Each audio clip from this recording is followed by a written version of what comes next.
Good morning and welcome to this latest Middle East Institute event titled Afghanistan's Collapse and the Implications for Jihadism and Counterterrorism.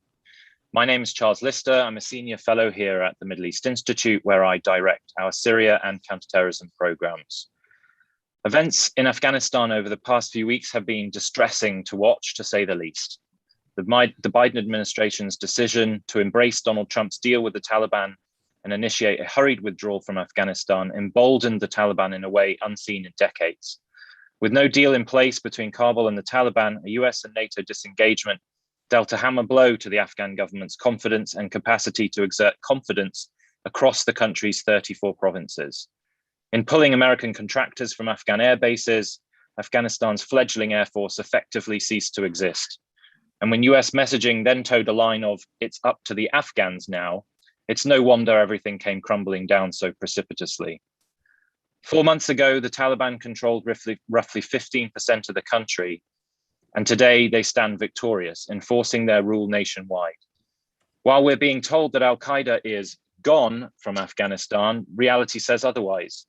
One of America's most wanted terrorists is now Kabul's security chief. He's got a decades-long history of working with Al-Qaeda, and in recent days, he's been receiving pledges of allegiance from hundreds of Afghan men, including the brother of President Ashraf Ghani. Worse still, amid its dramatic expansion across the country, the Taliban has emptied over a dozen major prisons.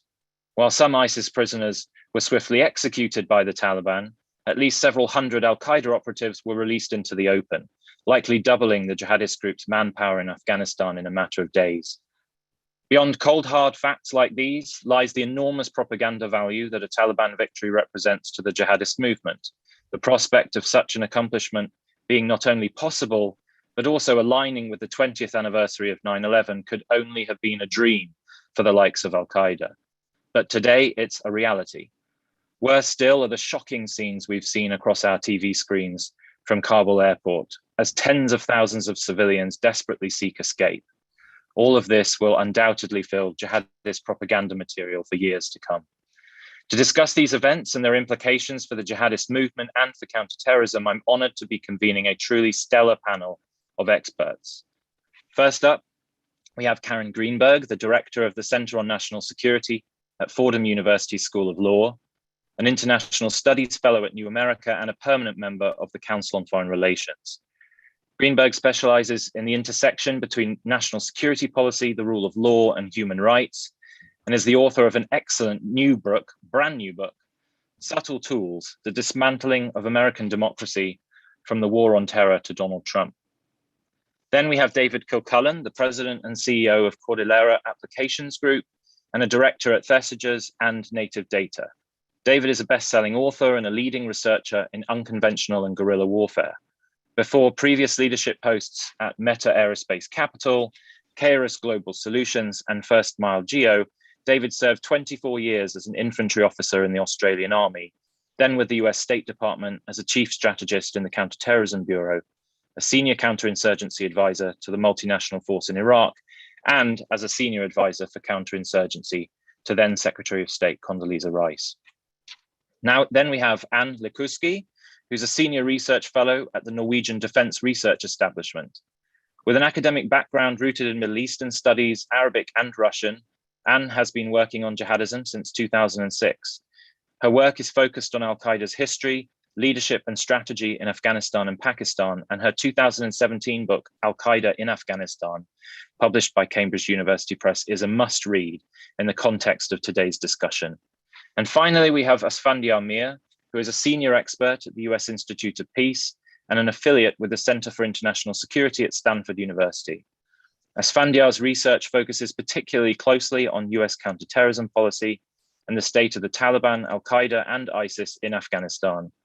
His October 2020 paper for the Middle East Institute, Afghanistan's Terrorism Challenge, the Political Trajectories of Al-Qaeda, the Afghan Taliban, and the Islamic State is, I believe, an unrivaled recent guide to the terrorism state of play we face in Afghanistan today.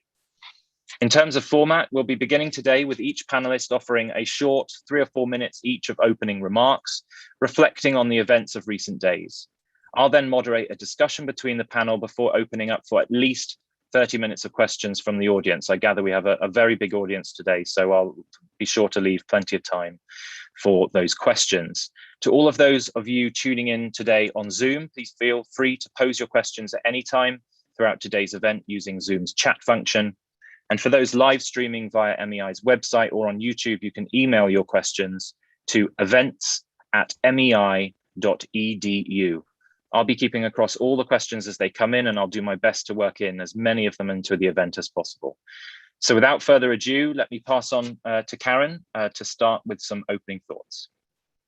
Thank you so much, Charles, and thank you to the Middle East Institute for hosting that I think is a very important conversation to have. I'm going to start with talking about the bigger picture, what it means in terms of the strategy and tactics that I think the rest of the panelists will probably put forward, and just to think about the connection between lessons learned, perhaps lessons unlearned, and what I think the approach, both the United States and the international alliances, multilateral alliances, can mean and need to be mindful of going forward. And I have a list of them, and I will be very quick, but I'd be happy to come back to them if anybody wants. The first thing is that in many ways, there was a tension between the way we drafted the laws, the way we implemented policies, and the notion of war. Many at the very beginning saw that what we were facing was managing a global counterterrorism strategy that was largely in the hands of law enforcement and intelligence. The United States, with its allies, decided to make this a war and has kept that war going, as the 2001 persistence of the 2001 authorization for the use of military force shows. What's going to happen going forward, it seems, if you read the early tea leaves, is that really the managed counterterrorism strategy is going to be the way of the future. And in this, we have to be very careful.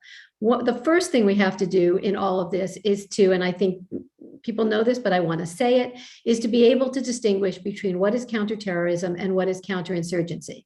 This lack of precision, this sort of fuzzy mission that has persisted throughout the war on terror as we have defined it really needs to be clarified. And I think understanding the context of the different strategies, agendas, and intentions for different groups that are part of the jihadist presence in Afghanistan and elsewhere, which I think Esfandiar can talk about, is a very important part of this.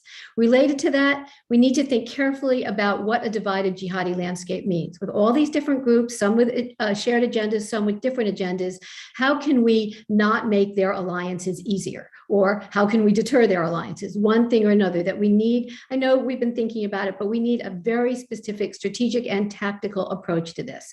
And then a final thing in this basket of just sort of lessons learned, questions we have to deal with, is the fact that we have to recognize that the landscape has changed in a way that that old meme, root causes, has risen to the top.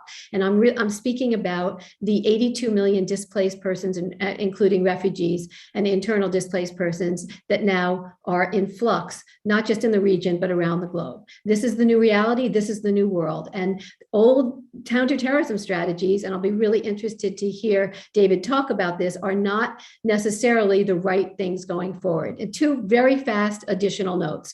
One is we shouldn't underestimate ourselves. The DNI annual threat assessment noted that even though there's a persistence of Al-Qaeda and ISIS, U.S. ability to debilitate those efforts is strong and robust. And I think we need to own that in a way that we're not thinking that we're always behind the 8 ball. I think we should recognize what we have.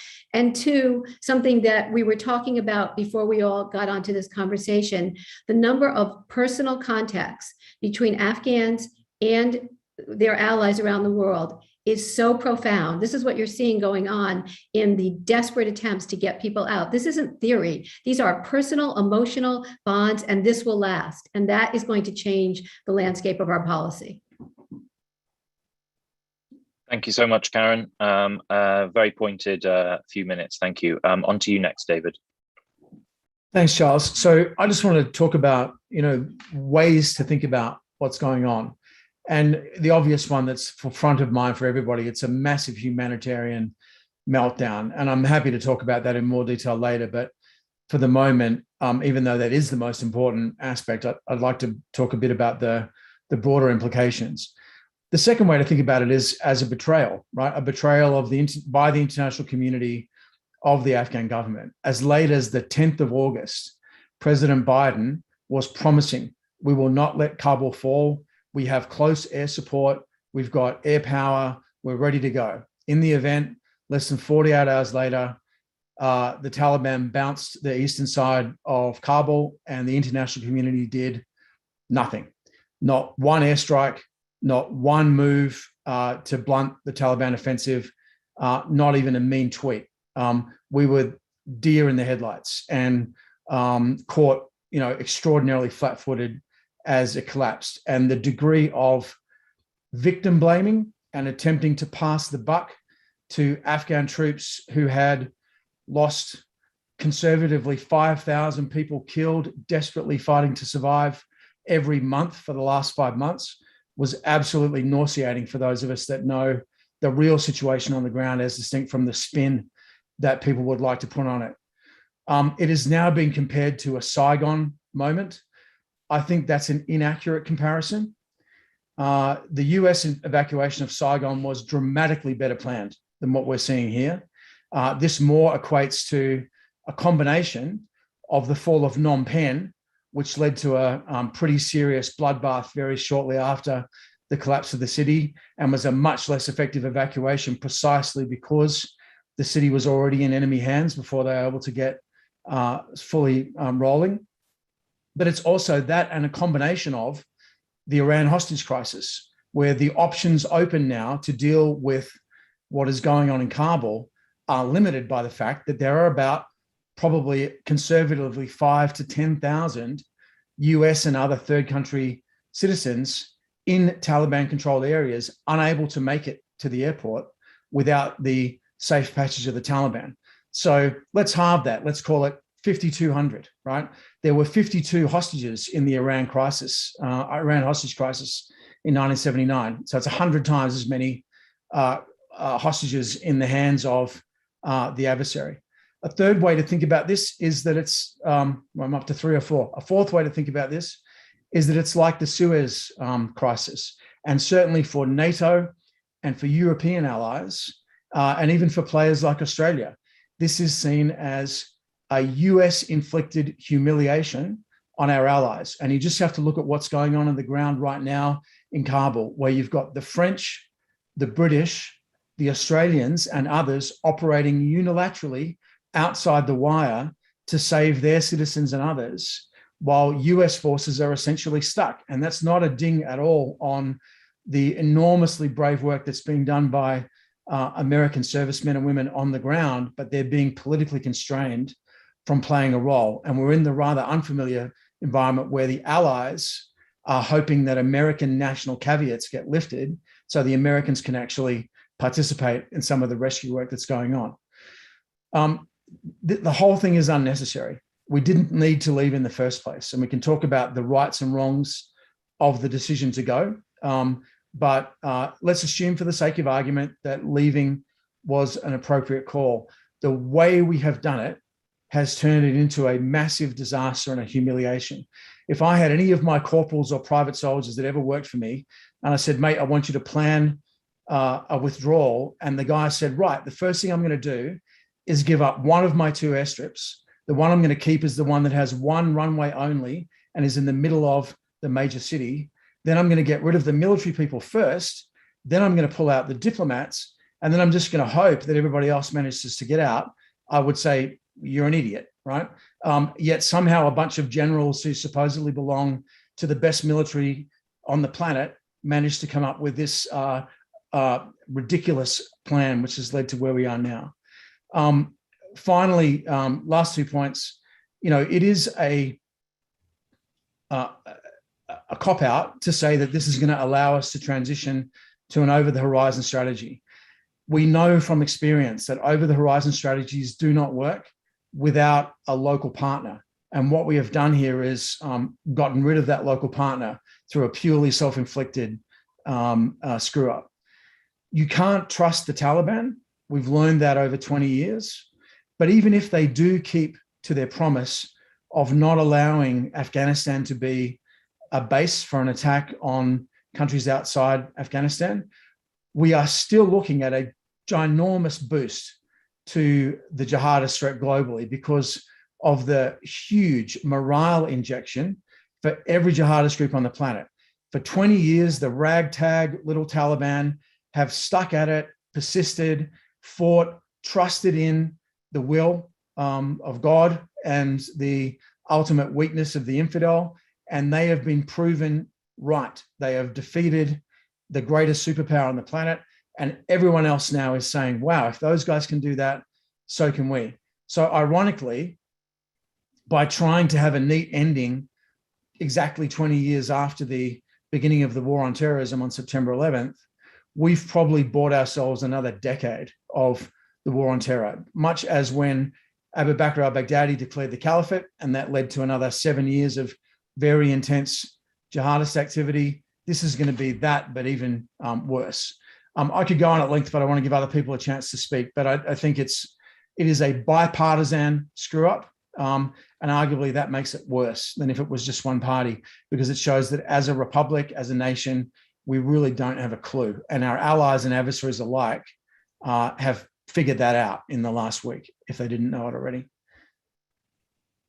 Right, thank you so much, David. Hard to disagree with much of what you said, sadly. Anne, you're up next. Thank you, Charles. Can you confirm that you can hear me? Yeah, great. So I'm going to provide a different view, and I'd say more optimistic view than what David just presented here. And I'm sure we will discuss this later as well. So I'm going to spend a few minutes talking about what these events in Afghanistan mean for the global jihadist movement in particular, and for groups like Al-Qaeda and ISIS. So there is this widespread perception now that the Taliban is back in power in Afghanistan, and that means that we might see a repeat of what happened in the 1990s when Afghanistan became a hub for international terrorism. So as a historian by training, I'm initially skeptical of these types of arguments because I believe the conditions that allowed Al-Qaeda to rise to power in the 90s and establish a base in Afghanistan, those conditions are no longer present in Afghanistan. Today, we have methods of fighting terrorism that are very different from the methods that the world had in the 1990s. We have a Taliban movement that is arguably also different from the Taliban movement of the 90s. In particular, they have now 25 years of political and military experience, whereas in 2001, they had only a 5-year experience in international relations, leading to ill-fated decisions, I would say. And we also have a global jihadi movement that, in my opinion, is today more fractured than ever. So these developments overall make it less likely, in my opinion, that Afghanistan is going to emerge as a hub for international terrorism. So with that said, I'm going to elaborate a bit on the state of the global jihadist movement today. And there is a lot of disagreement among experts about the current strength of Al-Qaeda and of similar movements. And I belong in the camp that believes that Al-Qaeda as an international terrorist threat is basically a thing of the past. And there are groups today that call themselves Al-Qaeda, but they do not necessarily represent the same threat to Western countries as bin Laden's organization did in 2001. That's partly because the war on terror, of course, destroyed the historical Al-Qaeda group, but also because bin Laden's agenda of attacking US targets worldwide was never really the core activity or purpose of Al-Qaeda as such. So after 2001, we have seen a development where Al-Qaeda's followers went back to its roots. This happened especially as a result of the invasion of Iraq in 2003. And the roots of Al-Qaeda is essentially revolutionary jihadism in the Muslim world, where you have a local struggle that's prioritized over international terrorism. So to assess what Afghanistan now means for the international counterterrorism picture, I think the most important thing to look out for would be if we now see a large-scale foreign fighter mobilization, similar to the one we saw in ISIS-controlled territory in 2014 and the years after. But this is something that's very this is very unpredictable, nobody knows, but I believe, if I should guess, that it's quite unlikely, and there are some reasons for that. First of all, that Taliban is not a Salafi jihadi group like ISIS, and the Taliban's recent victory against the Americans, as they portrayed, seems also to be tainted by rumors that Taliban in reality are agents of foreign powers. And these rumors are also circulated in the Salafi jihadi communities. For supporters of ISIS, of course, Taliban is already an enemy of the movement because Taliban has been fighting ISIS affiliates in Afghanistan for many years. And we know that even Osama bin Laden, when he was alive, he was skeptical of some Taliban leaders. He respected some, especially Mullah Omar, but he was very skeptical of the top leaders around Mullah Omar, whom he saw as potential agents of the Pakistani state. So the bottom line is that we currently don't know if it will be possible or even desirable for foreign fighters of the jihadi type to go to Taliban-controlled Afghanistan in the future, if that is indeed the future of Afghanistan, which is also, of course, uncertain. Thanks. And thank you. That's definitely a lot to mull over there, which will help provoke the discussion, I think, that will follow. So thank you for that. Esfandiar? Sure. Can you hear me? Okay, perfect. Thanks so much, Charles, for having me here. I'm honored to join this distinguished group for today's discussion on the effects of the takeover of the Taliban on the terrorism and counterterrorism landscape. I was in Afghanistan and Pakistan in July, where I spoke to a range of informed interlocutors, which informs some of my comments today. And based on that, I believe the US government has left behind in Afghanistan a dynamic terrorism landscape, posing local, regional, as well as transnational threats. So in that way, I think I'm going to bridge the divide between what David said and some of the arguments that Anne made. In my view, much of this situation benefits from the Taliban's enduring relationships with various jihadi groups in the country, as well as varied ties of these groups with each other. And there's one major militant ecosystem that I categorize as the Taliban-aligned militant ecosystem. And there are four groupings in that category. The first one is Al-Qaeda and its local units under the affiliate Al-Qaeda in the Indian subcontinent. This Al-Qaeda has supported the Taliban's insurgency, and AQIS has played a role on the battlefield. As per my information, Al-Qaeda chief Ayman al-Zawahiri is still in Afghanistan.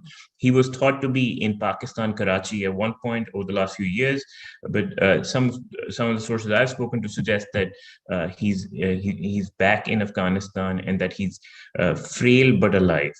There are a number of other Al-Qaeda central leaders still in the country. So that's the first group. Second major grouping in the country is of Pakistani jihadists. And the foremost group in that category is the deadly anti-Pakistan organization, the Tehreek-e-Taliban Pakistan, which is really resurged.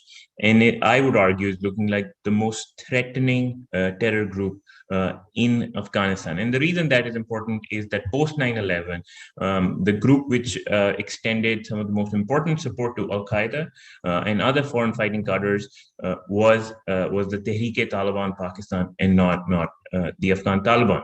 And there's some anti-Pakistan jihadi units of Lashkar-e-Taiba and Jaish-e-Mohammed as well, but they are, I would argue, less important and less powerful.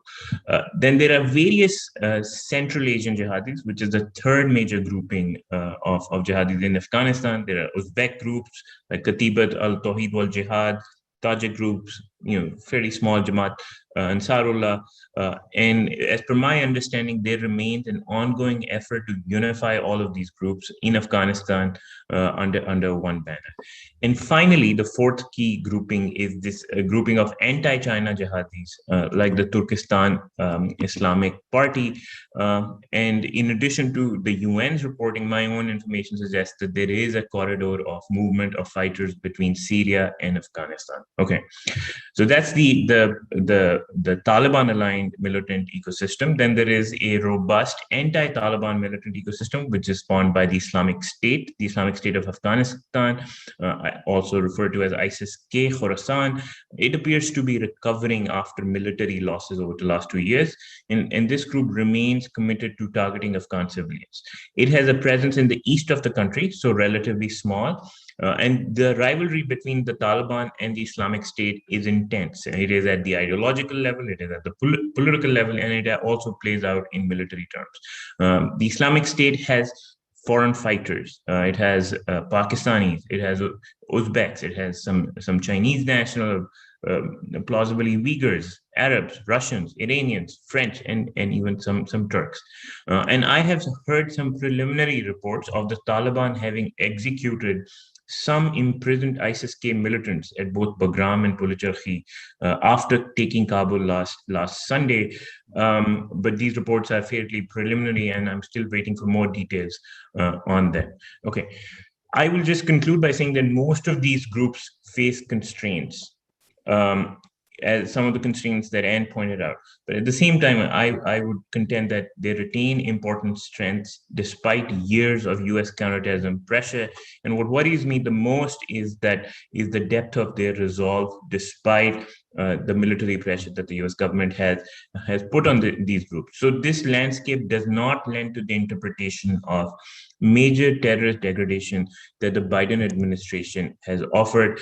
I would say that with the US withdrawal and the Afghan Taliban's takeover of Afghanistan, the threats landscape is likely to worsen manifold. I'll stop there. Thanks so much.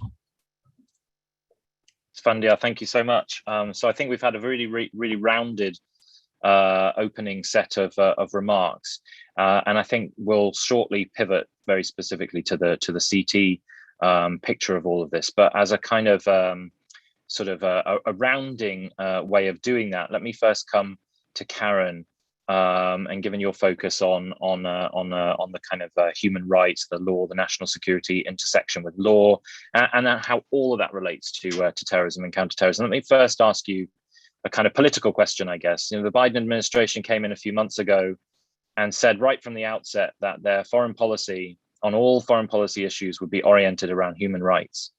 How does this square with that foreign policy philosophy, and how might and I can obviously guess the answer to this, but how are terrorists going to be able to play on that? Well, I think the answer is sort of in your question, but let me just try to play this out a little bit. This is a human rights tragedy playing out before our eyes. There's no question about it. I'm not sure it could have happened in another way. I think that, the Biden administration is sort of ramping up to do everything it can to, with others' help, get as many people, both Americans and Afghans, out of the country as they can. I think that the real question is in the longer term, which is, you're right, this could become a kind of propaganda meme for jihadist movements and for terrorists. But it also could become a meme about the United States and how it decides to conduct itself in the world large scale in terms of its role inside of other countries. And one of the things the Biden administration seems to be cognizant of is that it does need to rise to the task of defining what it means by the human rights mission. It's not that clear from the past 20 years what the United States means by that. And so the burden is on the administration to say, here's what we mean by human rights. Do we mean that every country that violates it, we're going to go in and try to redress this in our own way at the cost of harm to many? So I think that in a way, while I appreciate the question, it's also, a distraction from what some people have raised in the Q&A, which is, what were we doing there this long in the first place? And was this going to happen either in as out of control a way as it happened here, or in some way, shape, or other? And I think we can't miss having that discussion, because it does pertain to how we address terrorism elsewhere in the world going forward. Thank you so much, Karen. Thank you. David, you mentioned in your comments a bit about, well, I think you made it very clear that if disengagement or withdrawal was the right policy, this wasn't the way to do it. I guess again, before we nail down on the CT side of things, I guess I'd be interested to hear, how should it have been done better? And tacking on to that question, we've heard a lot about the over the horizon CT capability. Is that realistic? Do we really have over the horizon access over Afghanistan right now? And B, is that sufficient given the kind of chaotic environment that we face now? Yeah, so I mentioned it was a bipartisan screw up, and I think the first critical error was the decision by the Trump administration to negotiate with the Taliban and come to a deal that excluded the Afghan government, which then massively undercut Kabul's ability to have any leverage in their own discussions with the Taliban. And also the pressure that the US government put on Kabul to release a large number of Taliban prisoners, some of whom immediately joined the fight, and we're seeing them operating in Helmand and elsewhere. Then, the decision by the Biden administration to stick to the general idea of withdrawing, but simply to bump the timeline out, meant that the Taliban saw that as a breach of the deal, and yet it didn't get us anything by breaching the deal, right? It simply created a slightly longer runway to what we're seeing now. And then finally, I've already talked about the sequence of withdrawal. I've seen claims that, US leaders said to their political bosses, well, we don't have enough troops to secure both Bagram and the embassy, so we have to make a choice. So we have to give up Bagram. I mean, that's just bullshit. If you don't have the troops to do it, get more troops. If you can't get more troops, resign. It's pretty obvious to anyone that spent any time in Afghanistan that it was simply not going to work. And then I think the way that it has played out in the last, say, month is really a side effect of, let's call it magical thinking on the part of US leaders, and massive unrealism on the part of Afghan leaders. And the fact that you had Ashraf Ghani on Wednesday before the fall of Kabul flying to Balkh to try to finally strike a deal with Atta and Dostum after systematically sidelining them and minimizing their militia capability for 5 years, shows how desperate they realized it was at the last minute. And I think we can talk in detail of the fall of Kabul, but I would make just one other point that I think is relevant. People are acting as if the Taliban are fully in control of Afghanistan. They are not. I have friends who've gone from Kabul to the Panjshir and returned unmolested by the Taliban in the last week. By concentrating on the cities, they've denuded the countryside. There is still a full province, Panjshir, in the hands of the former government. The first vice president, Amrullah Saleh, who by the Afghan constitution is now the president, has about 7,000 troops, dozens of aircraft. People under his authority have recaptured three districts in the last 24 hours. So the notion that the Taliban have won, we may as well just accept it, and there won't be a civil war like there was in the 1990s. We're already in a civil war, right? They haven't conquered the country, and large parts of the country are already rising up. Afghanistan's a very different society from how it was in the 1990s, and you're actually seeing that in the urban uprisings that are happening in Jalalabad, Asadabad, Khost, Kandahar, Kabul against the Taliban. And I'm highly skeptical that they will actually be able to stabilize the country. So to the final point on over the horizon, the way this works is you need a network on the ground. Ideally, you need people who can designate strike assets when you need to strike a target. You need to have people close enough to the target and strike assets close enough that the flight time and approval time is short enough that you can get within the adaptation cycle of your adversary. You can't do that from the Middle East. One reason why things came unstuck in the week before the fall of Kabul is aircraft were flying 16-hour round trips from the Middle East to spend 40 minutes over Afghan airspace. That's not an act of war, right? The other issue is that the networks that we did have until about 2 weeks ago have collapsed, right? We don't have networks on the ground. We don't have NDS. We don't have KKH. We don't have a lot of the other assets that we can talk about separately, but they're just not there, right? So your ability to spot and designate for a strike asset is just absent.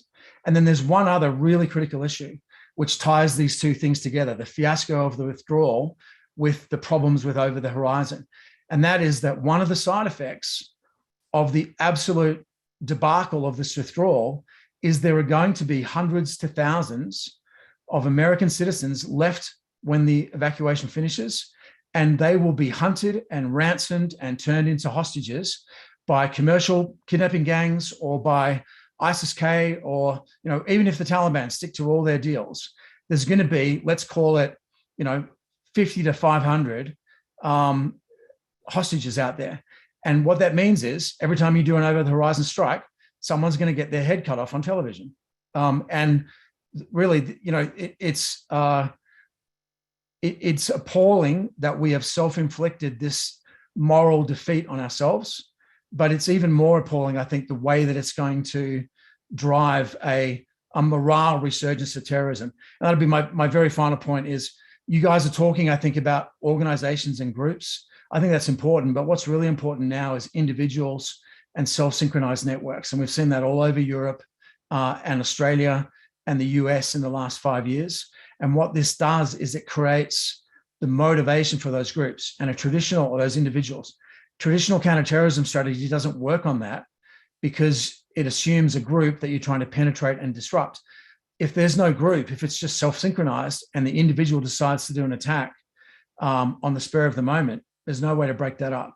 There are other ways to deal with it, but traditional CT doesn't work. So I'm afraid to say that the way we have left Afghanistan has made the situation significantly worse, both from a humanitarian standpoint and from the ability to do over the horizon, which was already pretty tenuous at best. David, thank you. Let me, before I come on to Esfandiar, because I know you want to make a comment on that, let me quickly pivot to Anne and ask you about something that also follows on from your opening comments, I think. And it's something that I'd noticed, and admittedly it changed a little bit this morning, but you know, the Taliban has sort of implemented a relatively slick PR machine in the days that have followed its takeover of Kabul. Now, I think we can all question as to whether or not that PR machine is showing us reality, or it's just you know, PR.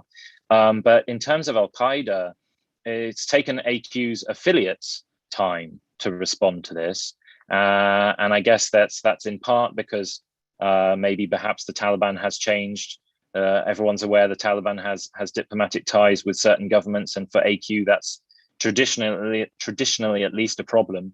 But AQ Central, of course, has been you know, very, very quiet for a long time, and it certainly hasn't replied or responded, and there's not even whispers or chatter from in terms of AQ's response to development. So is this because Al-Qaeda has made a decision to lay low in terms of the senior leaders who do still exist in Afghanistan, that Esfandiar mentioned? Or is this because Al-Qaeda's senior leadership in the AFPAC space is so crippled, so weak, that it's simply incapable of replying? There's obviously a lot of debate about this, but I'd be interested to hear your view. Yeah, it's happened several times already in Al-Qaeda's history after 2001 that it took time to respond to major events. The main example would be the Arab Spring, you know, where it took some time before there was a response and reaction. And also other events where the responses from Zawahiri and bin Laden were not necessarily coordinated. And this just reflects the very constrained environment that Al-Qaeda's leadership was in after 2001 and after being dispersed in the Afghan-Pakistani borderlands. And their propaganda output sometimes, I mean, it was a fragile situation where sometimes the courier didn't show up, and these mundane reasons would actually lead to a delayed response. Messages got lost, And we know quite a bit of detail about this from the Abbottabad documents that I'm currently studying now about how Al-Qaeda operated in the decade after after 9/11. And there were a lot of constraints, and Al-Qaeda had enormous challenges in running a global jihadi movement. And it's my impression that they totally failed in running that movement. And that's an argument that's already been said, of course, in their failure to control the insurgency in Iraq, for example, or their affiliates, especially in Iraq. So there are challenges, and I don't know where, whether Zawahiri is alive or dead. That's still an open question to me. But if he is alive, he's certainly in a very constrained situation. And that would be the probable reason for the delayed response. We also don't know the status of Al-Sahab, Al-Qaeda's propaganda channel, and whether they are functional or not. So there could be many reasons for why there's a delayed response, but my gut feeling is that this is a sign of weakness for Al-Qaeda Central. Great, thank you so much, Anne. And to you, Esfandiar, I guess I have a two-part question. Well, it's two-part only because you've let me know you want to say something about over the horizon. So take that as one part. And the other part I wanted to kind of drill down with you is, I guess it's a basic question with a difficult answer. What is the state of the relationship between the Taliban and Al-Qaeda? There's been an awful lot of speculation about, a secret deal by Al-Qaeda to sort of keep quiet about the US Taliban negotiations, but I don't think a great deal of facts that back that up. Is the relationship the same relationship that existed pre 9/11, or have they evolved away from each other? I'd be interested to hear your thoughts, particularly given your recent visit to the region. So my sense is that the relationship between the two groups remains intact. During the US-Taliban negotiations, the Taliban refused to break ties with Al-Qaeda. US negotiators directly pressed them on breaking ties with Al-Qaeda. These negotiations got tricky at one point. The Taliban insisted that Al-Qaeda had not even carried out the 9/11 attacks, which led to a collapse in the discussion. And then the negotiations were only revived with the help of an Afghan intermediary who was helping out with the negotiation. So the relationship very much remains intact, but I think the terms of the negotiations have changed compared to the pre-9/11 era that Anne has documented in her work, in her outstanding work. Al-Qaeda had the upper hand. Al-Qaeda brought a lot of resources to the table. Al-Qaeda brought a lot of political legitimacy to the then nascent Taliban movement. I think the tables have turned. Today, the Afghan Taliban have the upper hand in this relationship, and therefore they're able to dictate the terms to Al-Qaeda. And for now, the Afghan Taliban are telling Al-Qaeda that you have to shield us, and there are indications that Al-Qaeda is lying low due to some of those instructions from the Afghan Taliban. So I assess Al-Qaeda's current silence as strategic silence, partly on the insistence of the Afghan Taliban. The other thing I'd add is the Taliban do face a dilemma. They are under pressure from the US, as well as Russia and China on terrorism. This pressure remains unrelenting, and say the political office in Doha has felt that pressure. On the other hand, they are also under major pressure from important constituencies within the group to shield some of these foreign jihadis, not break from them.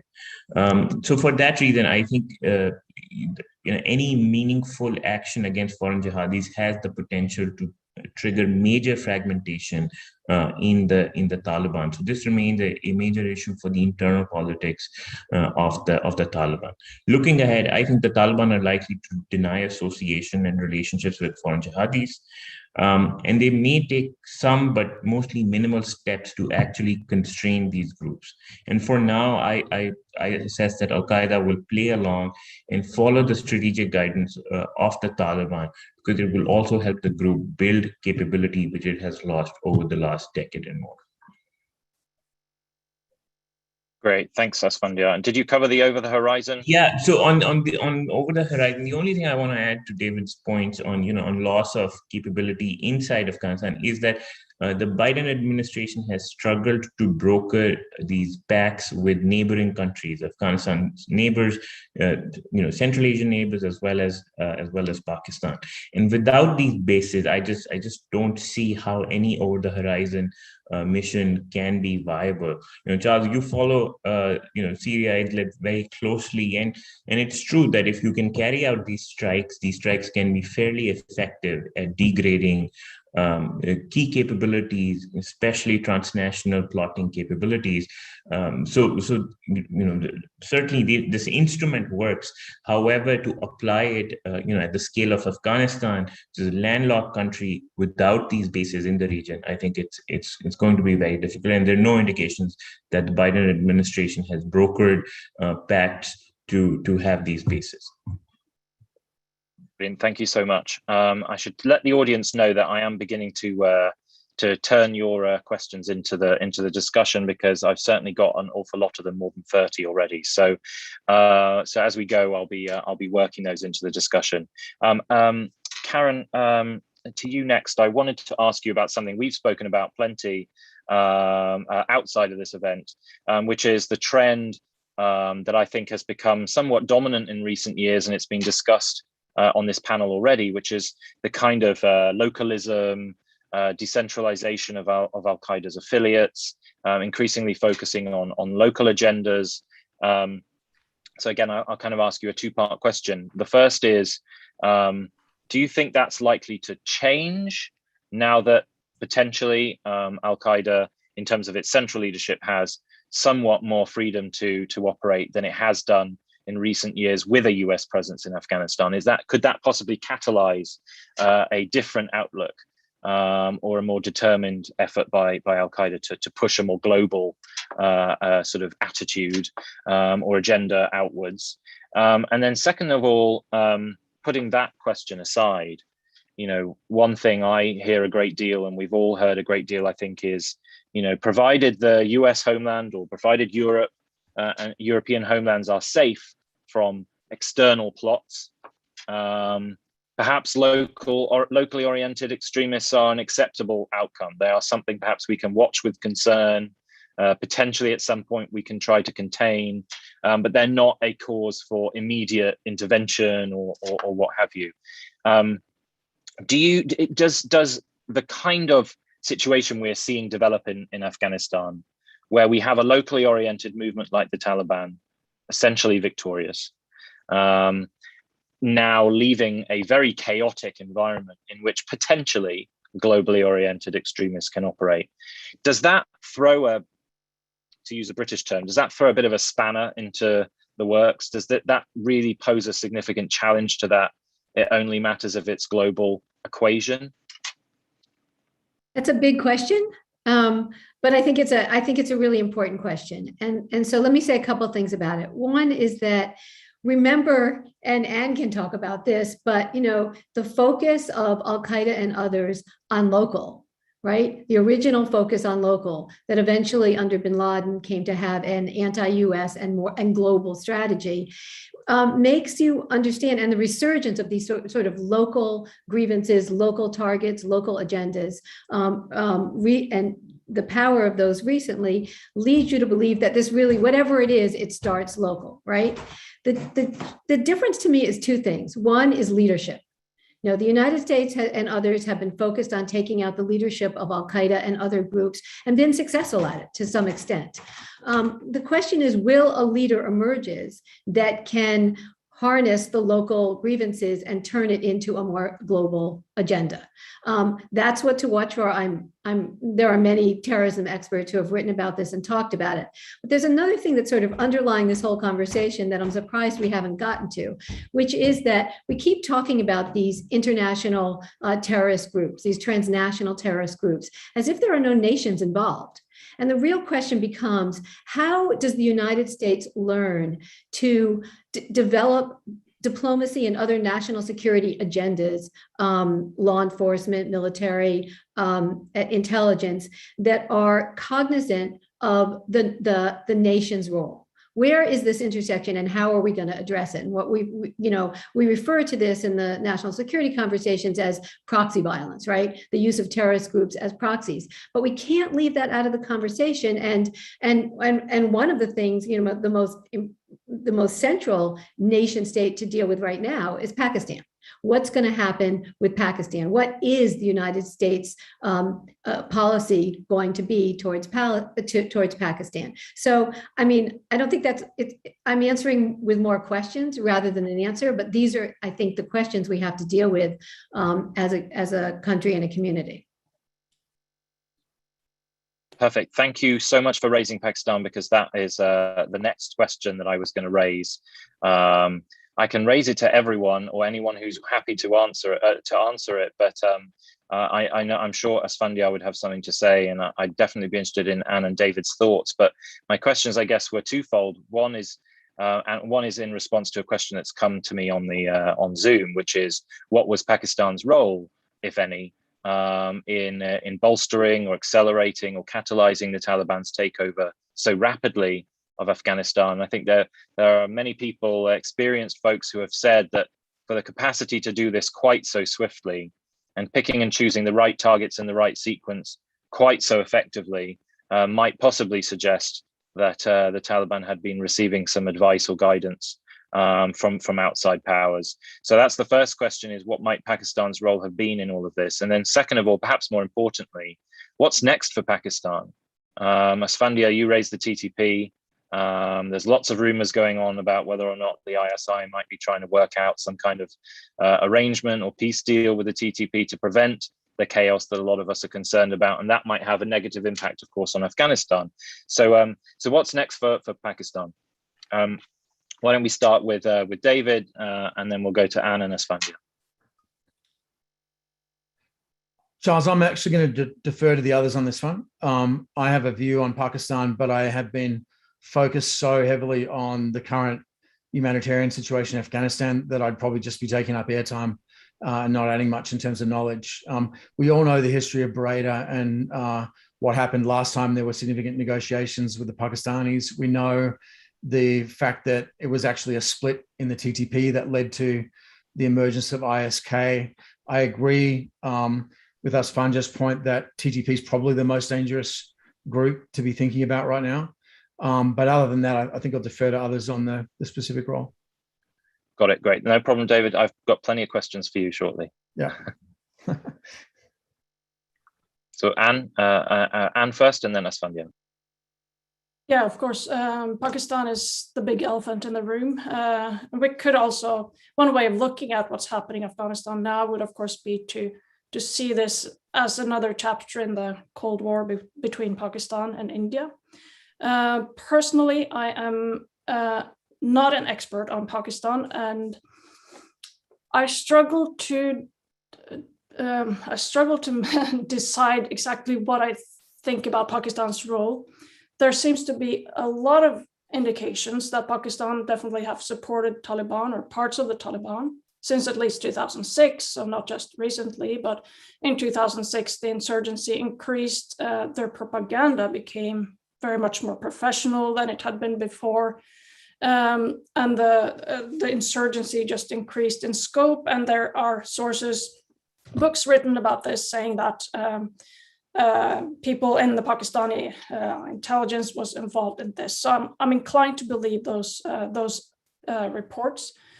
About the current takeover, I haven't followed those events in detail, so I'm not going to comment on that. I was surprised, like many others, of the speed that this was happening, which again makes me inclined to believe there was state support involved.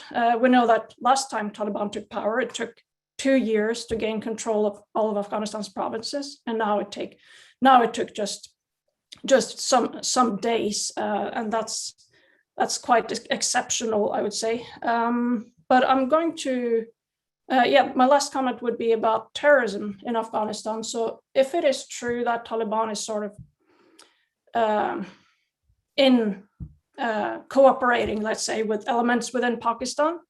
Potential terrorist threats from Afghanistan, I believe, also would be related to Pakistan's national security agenda. So Pakistan has a long history of sponsoring terrorist groups, as we know.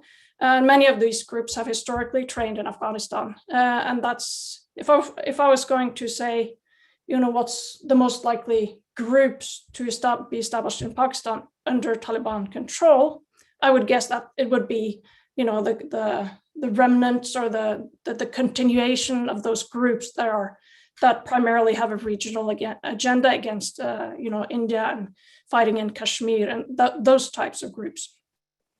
Do you mind if I chime in really briefly, Charles? Sorry.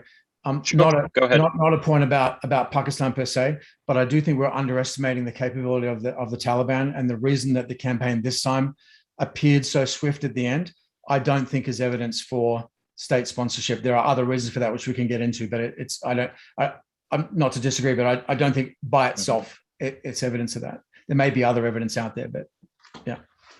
Sorry. Got it. Thanks, David. And Esfandiar? Sure. So I'm somewhere in the middle of David and Anna. My view is that Pakistan has provided political cover to the Taliban. It's been more consequential, more important than whatever material support Pakistan has provided over the last few years. In fact, the last decade, it has aggressively advocated for a peace settlement. With the Taliban, it has sought to lobby the U.S. government, in the face of every U.S. ask on arrest, detain, target X or Y Afghan Taliban leader inside Pakistan. Pakistan has sort of turned the tables and said, you should talk to the Taliban. And since 2018, that advocacy has paid off. And in Special Envoy Zalmi Khalilzad, Pakistan has had an interlocutor who's been sort of willing to, who's been sympathetic to Pakistan's overall political approach. So as a result of that, Pakistan has shielded the Taliban, especially including in this period of negotiation when the U.S. government was trying to pressure the Taliban. I would argue that the sanctuary in Pakistan continued to insulate the Taliban in many ways, and it complicated U.S. efforts to pressure the Taliban. On material support, I've been thinking a lot. I've been trying to compare the indicators that are available, publicly available, of this era, of the last year or so, in which the Taliban have made this push, with the Taliban's advance in the 94 to 96 period.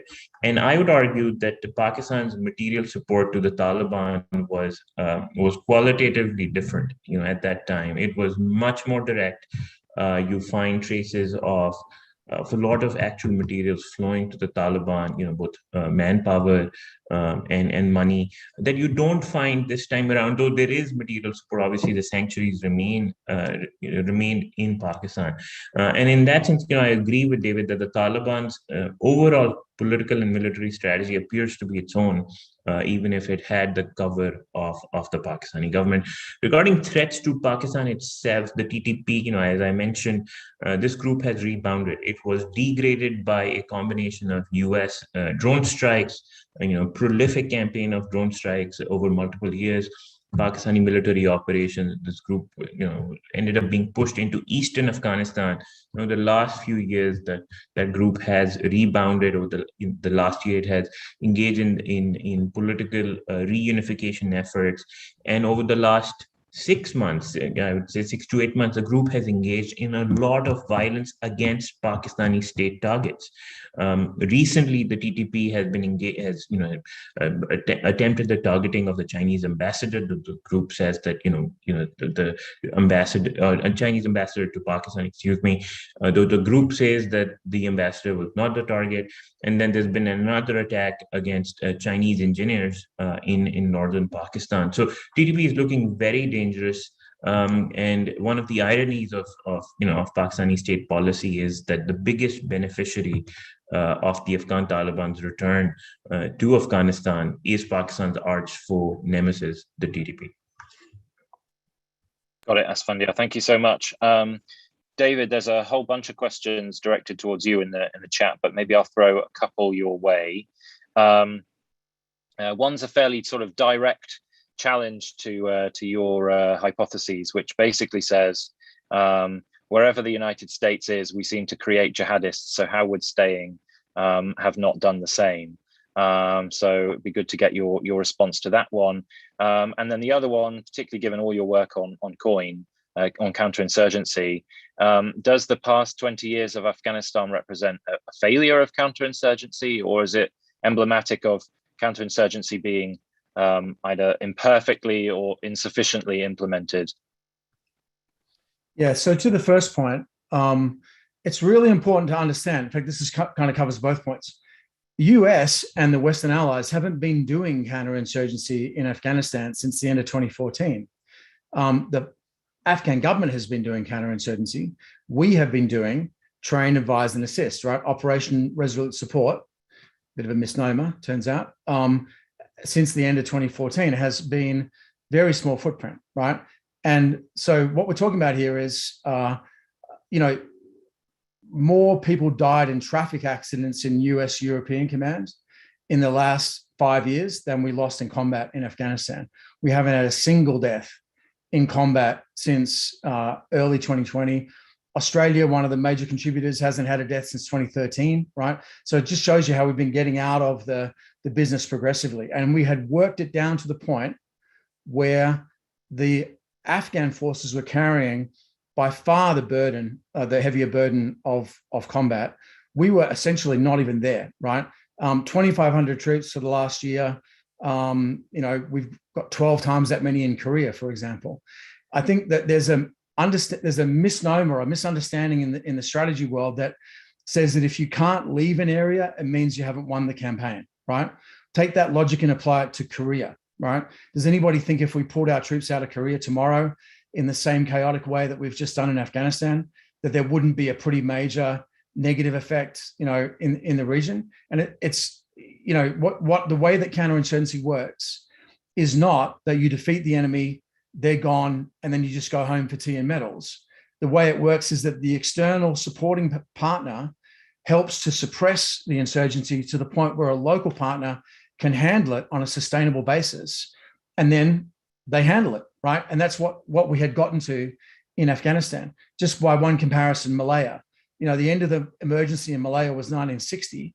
By the time I got to Malaysia in 1989 as a young officer, 30 years later, there was still a pretty substantial communist insurgency in the northern part of Malaysia, but it wasn't a threat to the Malaysian government. They were handling on their own. And we maintained a presence. And in fact, the five-power defense arrangement has an airbase and troops to this day in northern Malaysia, right? So the mere fact that you don't have to get out, that you can't get out, doesn't mean that you haven't won. I think that's a really important thing to bear in mind when we talk about counterinsurgency. Let me come at the broader point. The period when we were doing COIN, very clearly, we did not do a correctly resourced or structured counterinsurgency strategy to have a high degree of success. And you can point to the fact that General McChrystal's initial assessment said that he needed 60,000 troops. He brought that idea back to Washington and was laughed out of the room, right? And for political reasons, the military chiefs decided to ask for 40,000. Instead, they got 30,000 for half the time that they'd asked for. So needed 60, asked for 40, got 30 for half the period that they were allocated to. And as a result, instead of doing both the East and the South simultaneously, they were forced to try and box clever and do one and then the other. And that allowed a very adaptive adversary to adapt. And you ended up with this sort of putting enough pressure on the Taliban to make them better, but not enough to degrade the movement to the point where they fell apart. And I think that was reflected in the other big weakness of the counterinsurgency era, which was that the very same speech where we declared the surge, we also gave an end date. And then that end date was updated by a NATO conference about a year later. But for the entire period of the counterinsurgency campaign, we very, very helpfully told the Taliban exactly how long they had to wait until we were going to leave. So of course they dialed things down while they were waiting for us to go. And then within 9 months of us leaving, they were, attempting to capture the city of Kunduz, for example. So I think it was badly executed, right? That doesn't mean counterinsurgency doesn't work, right, or does work, right? And I think one of the real negativities in the way that the debate has gone in the West about counterinsurgency is you have counterinsurgency zealots on the one hand who believe that counterinsurgency is a panacea for every problem and all you got to do is drop the magic pill in and it's going to work. And then on the other hand, you have people saying counterinsurgency doesn't work. This is a meaningless statement from a military standpoint, right? That's like saying offensive armored warfare doesn't work, right? Depends how you do it, right? There are techniques, there are principles, there's ways to do it. You can be following those perfectly and it still doesn't work because it's warfare, right? So I just think we need to sort of get away from kind of a dogmatic debate about coin. And I'm on record criticizing coin theory for the last 20 years, but that doesn't mean I'm against the idea of countering insurgencies, right? But I also think that we do ourselves no favors by imagining that it was inevitable that we were going to lose and that we're doing more damage by being there. That was probably true 15 years ago. It hasn't been true at any time since about the end of 2014. So, the Afghans didn't fall over one day after we left. They fell over 5 years after we left when we pulled out the remaining critical things that we had by design built into their system. And after telling them for a decade, we'll never do that, right? It's like that game Jenga, right? It was like Jenga stack and 3 or 4 of the blocks were by design American blocks. We whipped them out and of course it collapsed. And it's not the fault of, the Afghans that it collapsed. It's probably our fault for domestic political reasons of doing that to them. Got it. Thank you, David. That was very clear. Karen, let me come to you, combining a question of mine with a couple sort of comments that are made in the Zoom. Let's take the optimistic view, which people like Zalmay Khalilzad have been projecting for a while, which is that the Taliban has changed, that they will contain Al-Qaeda, and they'll do at least enough for us not to have a very significant threat on the horizon. So assuming that's all right, I'm still struck by the fact that the Taliban seems to be slow walking or perhaps jogging towards an absolutely catastrophic fiscal crisis. Kabul and Afghanistan is being swiftly cut off from the global economy, and particularly from the US, which was playing a very critical role in keeping the central bank afloat. So, we again offline have talked a lot about the correlation between humanitarian crises and extremism and terrorism. It seems fairly obvious that we're slowly walking towards a very, very severe humanitarian crisis within Afghanistan. So first off, sort of what are your thoughts when confronting that reality? But also secondly, what is our collective response as the West? Are we likely to do anything? Can we do anything, given who is now controlling the country? I like how you give me all the easy questions, but I like the way you phrased that last, can we do it? There's a lot of what's happened in the rhetoric surrounding these past weeks about the US recognition of what it can't do, like what we couldn't do in Afghanistan. That seems to be the baseline, coupled with the notion that we were given the wrong story all along. Yes, it's working. Yes, we're training. Yes, we're advising. And yes, it's having an impact. But this was all gossamer threads. It wasn't real. And so the question is, we can't, and we aren't willing to admit that we can't until we get to this, place, just to speak to your last comment. In terms of the economic disaster that looms in Afghanistan, and by the way, elsewhere, we are seeing it's not just it is a humanitarian crisis in a lot of forms that I referred to in my opening remarks.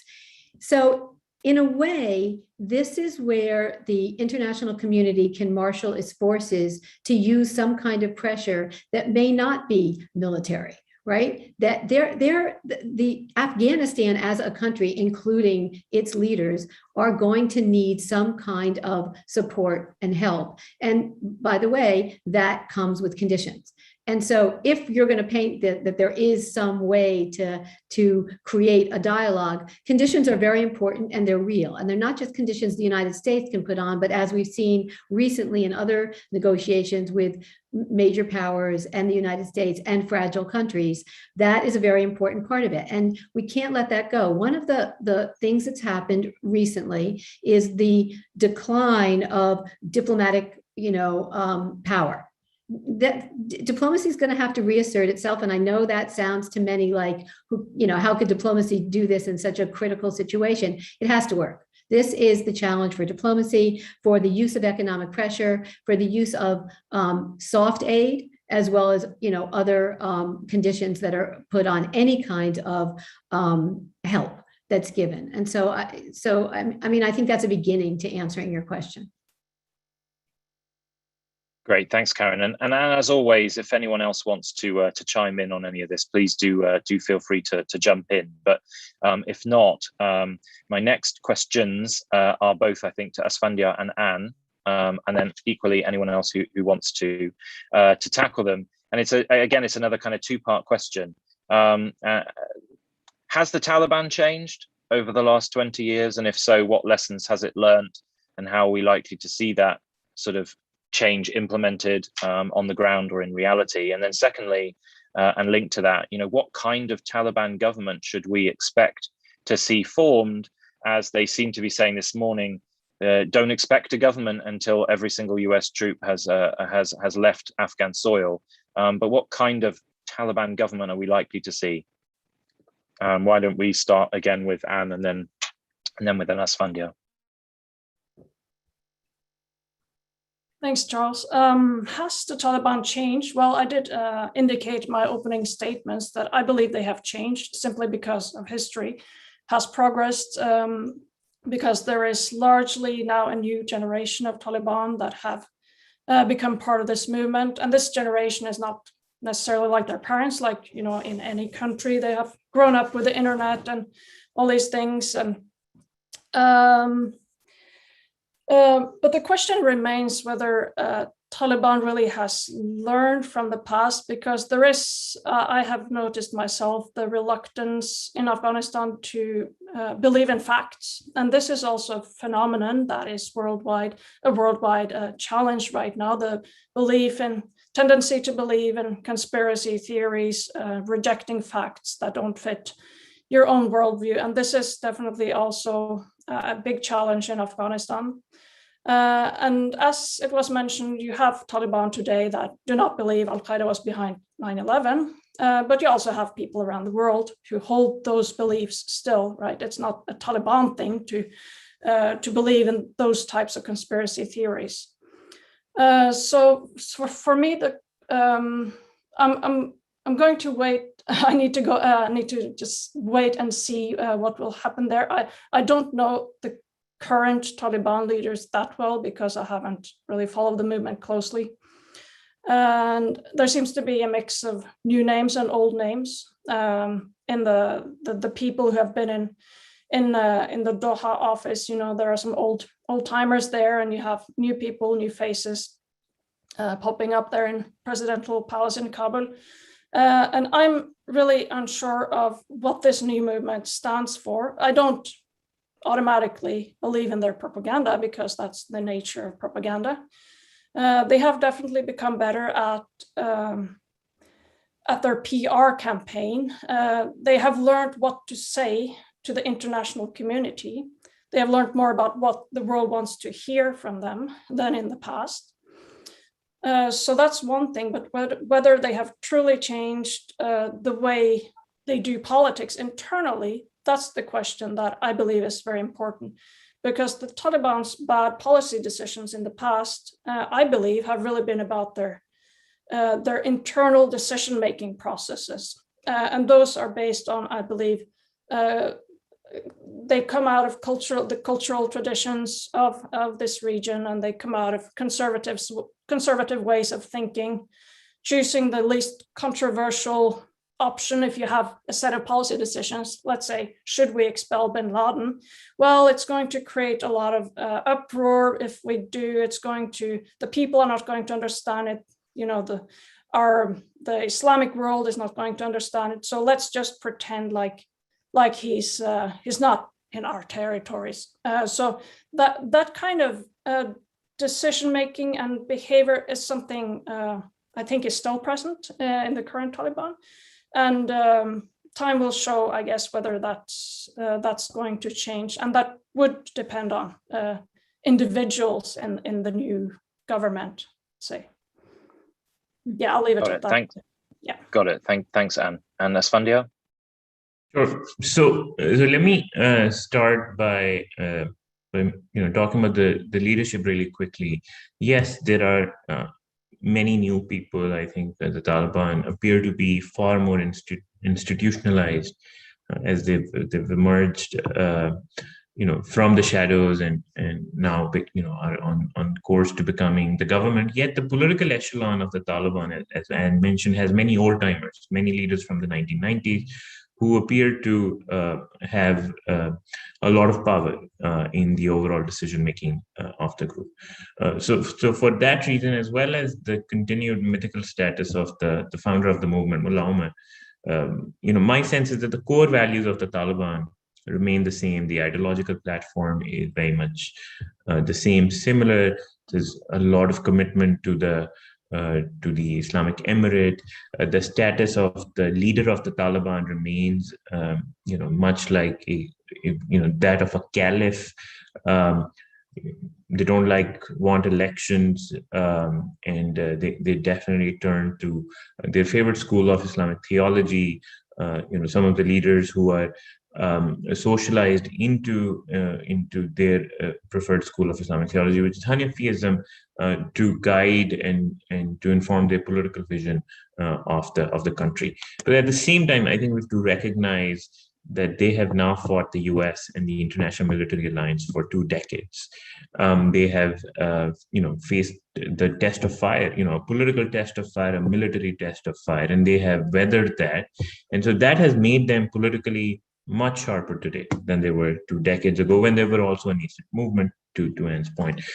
They're pretty good at international outreach. So it's not just about Pakistan anymore. They have relationships with China, Russia, Iran, even Indonesia, I'd say. And the way they've gone about dealing with their political rivals is also interesting to me. It appears that they're able to really sort of drive these wedges, court some rivals, sideline others, marginalize others, which is I think a real political skill. Militarily, they've built up some formidable capabilities. We see some use of emerging technologies like drones as well, but then these red units that they have created, they suggest some military innovation, which 10 years ago it was hard to sort of project that the Taliban would innovate to that point. The big unknown, however, is their ability to govern, and as I see, there are no indications that they have much capacity to govern. As an insurgency, their shadow government would provide services, but running the whole bureaucratic structure left behind by the Afghan Republic is an enormous task.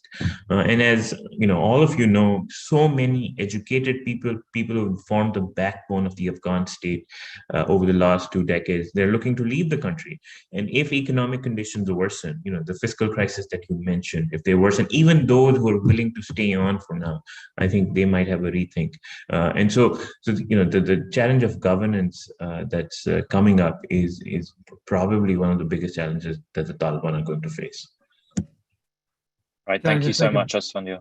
Yes, go ahead. I think that the greatest political crisis of the Taliban, which most of us know about, but was hardly featured in sort of mainstream media, was the period between 2015 and early 2016, and that period ended with the death of Mullah Mansour in a drone strike in early 2016. And that was driven by the 2 factors. One, that Mullah Mansour had been lying his ass off to all the other leaders about Mullah Omar still being alive, and issuing,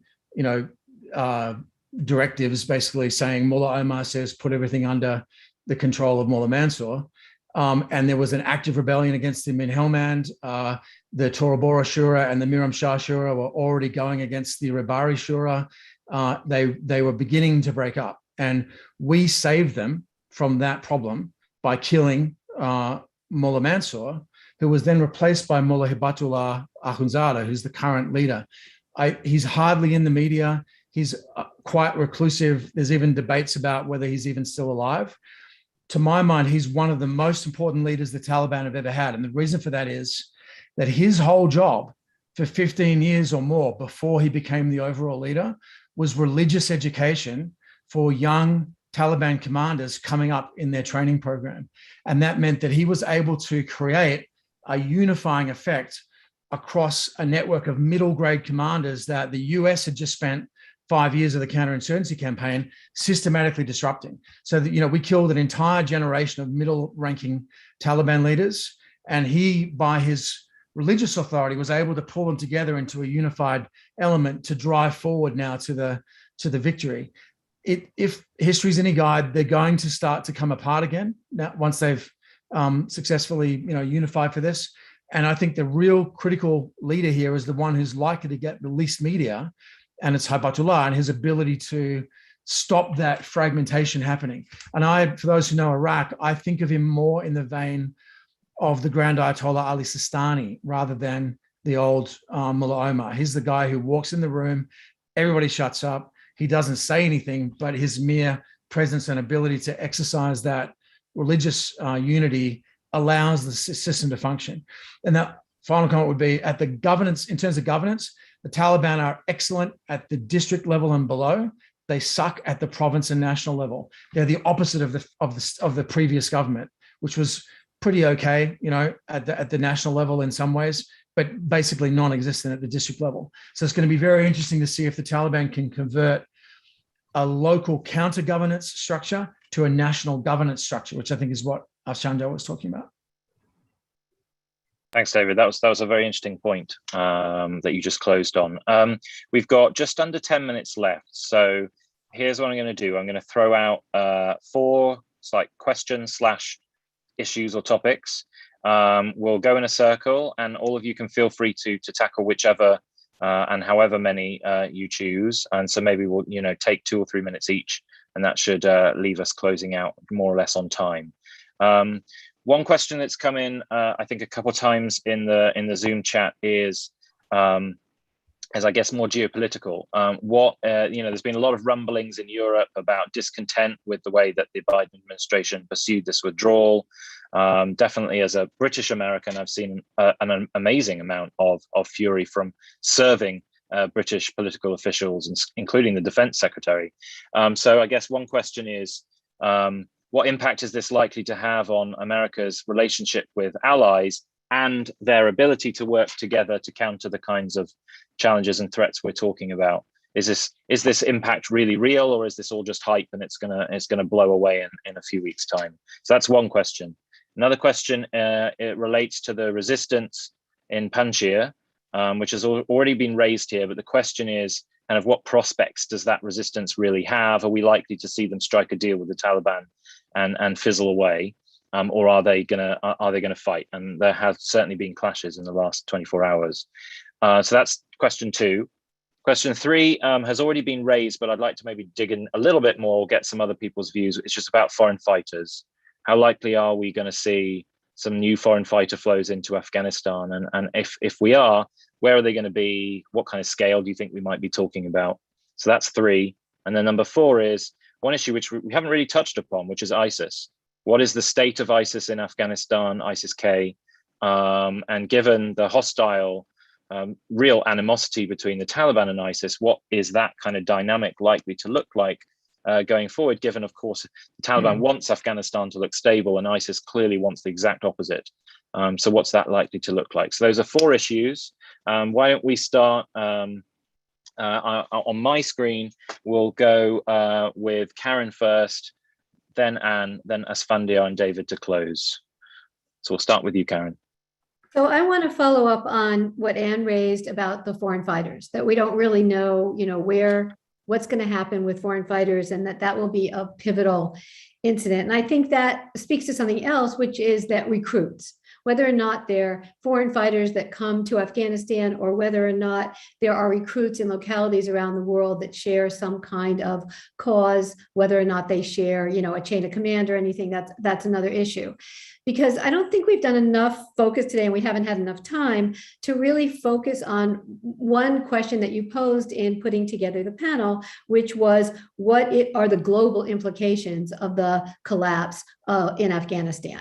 And I think the global implications are that as much as we want to use might, power, and national security forces to counter what we see as an increasingly fragmented world in which increasing numbers of terrorist groups are announcing themselves and coming and going in some ways, the fact is we have to deal with the fact that the conditions of terrorism, which are statelessness, which are not having access to basic human things like food and water, and being fearful of violence, all of which is a circle with terrorism, have to be addressed. And they have to be addressed in a much stronger way than the world was willing to address them. And I think that this idea of blame, which is, this didn't work, that didn't work, this is a moment at which we have to start anew. And we have to say, all of this can come into a basket, but one thing we can't forget is, and if you want to explain it as it will keep us safer, the fact is it's going to keep the whole world safer. We have to have a strategy that addresses things from the point of view of taking care of people on the ground. And it's not easy, and it's not a one answer solution, but that has to be part of the framework going forward, because this is what the world looks like. It is people on the move. And that is becoming an increasing by millions every 6-month period. We need to address this going forward. Excellent. Thank you so much, Karen. That's a crucially important point. Anne, you're up next. Thanks. Okay, I'll focus on the question of the foreign fighters. So there are two things that basically decide foreign fighter flows, how big they are, and that is the geographical access to the area. There has to be an open border with a government then that allows these fighters to pass through that border and into the conflict area. And we've seen that in many so-called jihadi conflicts in the past, that once the country closed the border, the foreign fighter flows stopped. That was the case in Chechnya in the 90s, and that was the case in Syria in the 2010s, once Turkey closed off the border. That was a crucial factor there. And the other factor that's relevant is, of course, that you have groups that are willing to accept the foreign fighters. There has to be groups within Afghanistan that are interested in hosting foreigners, training them, allowing them to fight, and so on. So right now, both of those questions are out in the open, but those are the two determinants, I think. So I wanted to say that because there's a tendency to look at ideology as a main determinant of foreign fighting, but it's not. It's physically whether one can get there, how easy it is, and how far it is. That's why all these Europeans came to Syria, because it was right on Europe's borders. And also that there are groups that are willing to accept these fighters. We know about Al-Qaeda's history in Afghanistan after 2001, that Al-Qaeda wasn't so excited about all these foreigners that came because they, especially from Europe, because they stood out. They were obviously foreigners in the country, and they were seen as a liability in many respects, more than an asset to the local groups fighting. So many of the Europeans that went to fight in Afghanistan actually had trouble finding a group that wanted them and to actually get real fighting experience, which is their motivation for coming, because the groups just didn't need them. They had an abundance of local fighters that they could use. So that's my reaction to that question. About the Panjshir Valley and the resistance there.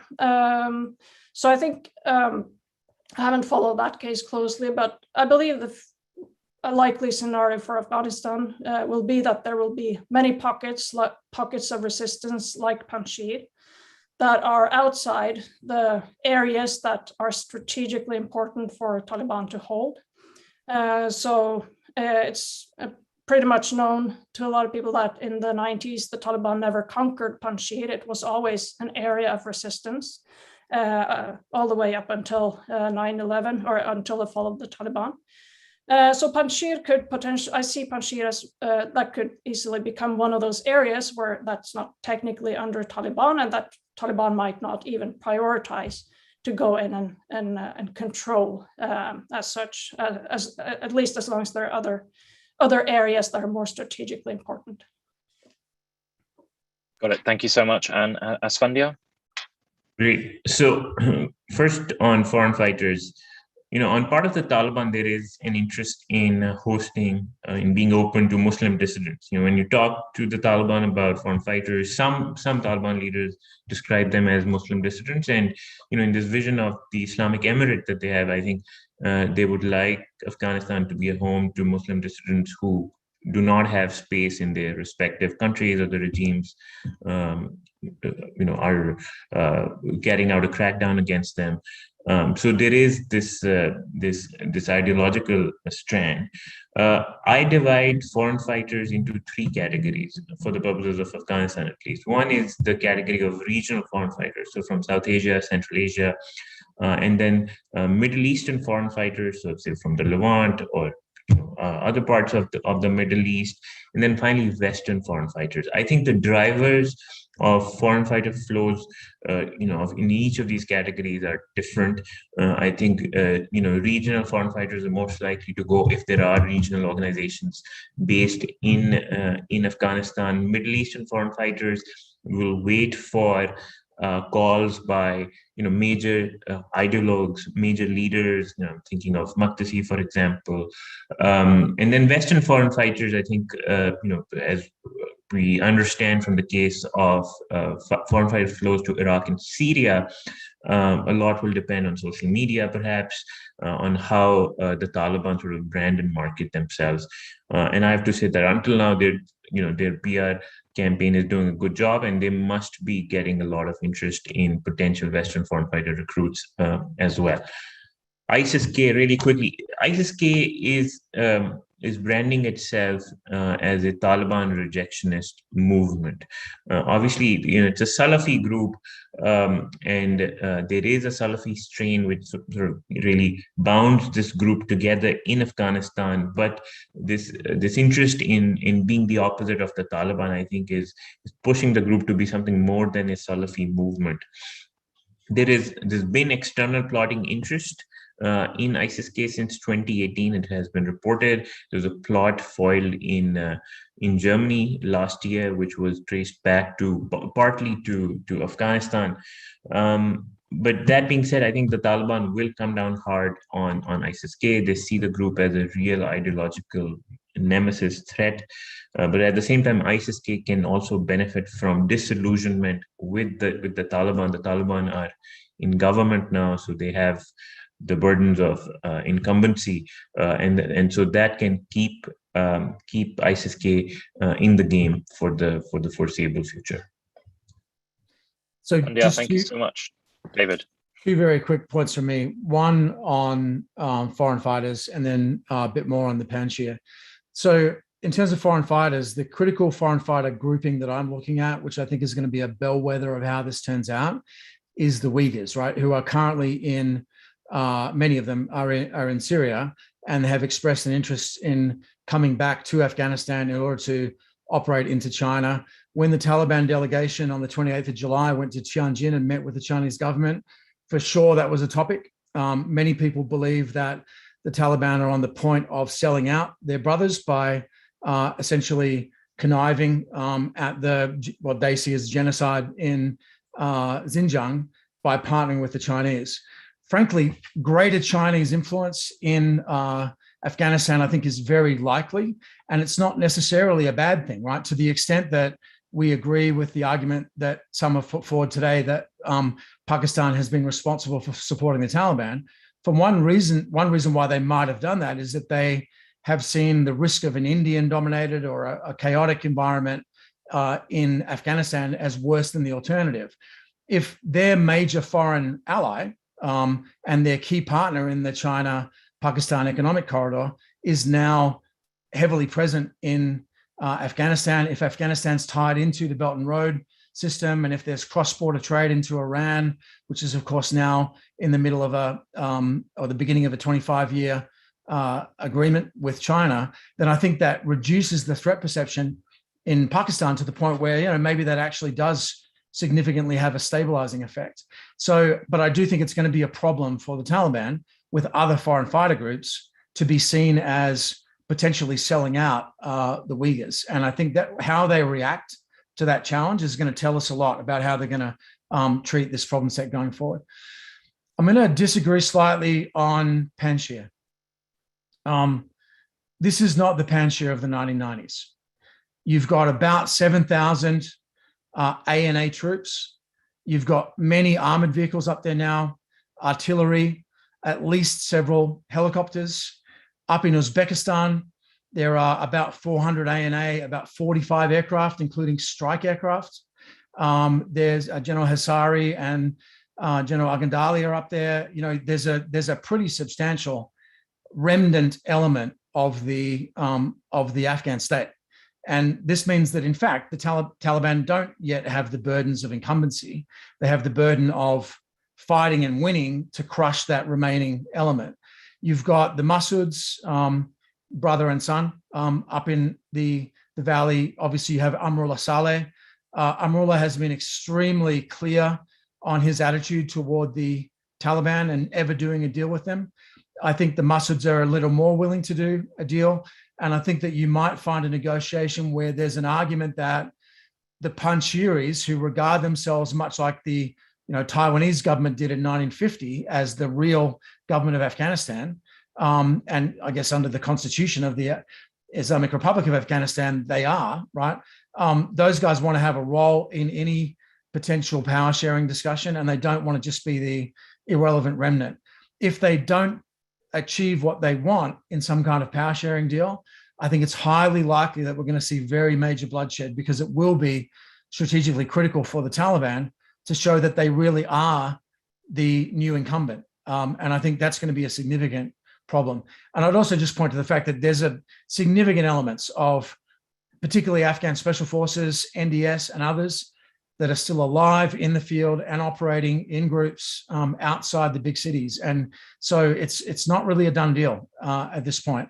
I think it is ultimately a done deal because we've just shown that we have no intention of honoring our commitments and supporting them. So eventually the Taliban will control the country, but it's not going to be uncontested, and it hasn't happened yet. And I think that that's going to really drive what happens with that Panjshiri situation. Either they're going to have to do some kind of power sharing deal that's real, or they're going to be facing a very long-term and pretty well armed and equipped internal insurgency as they try to stabilize.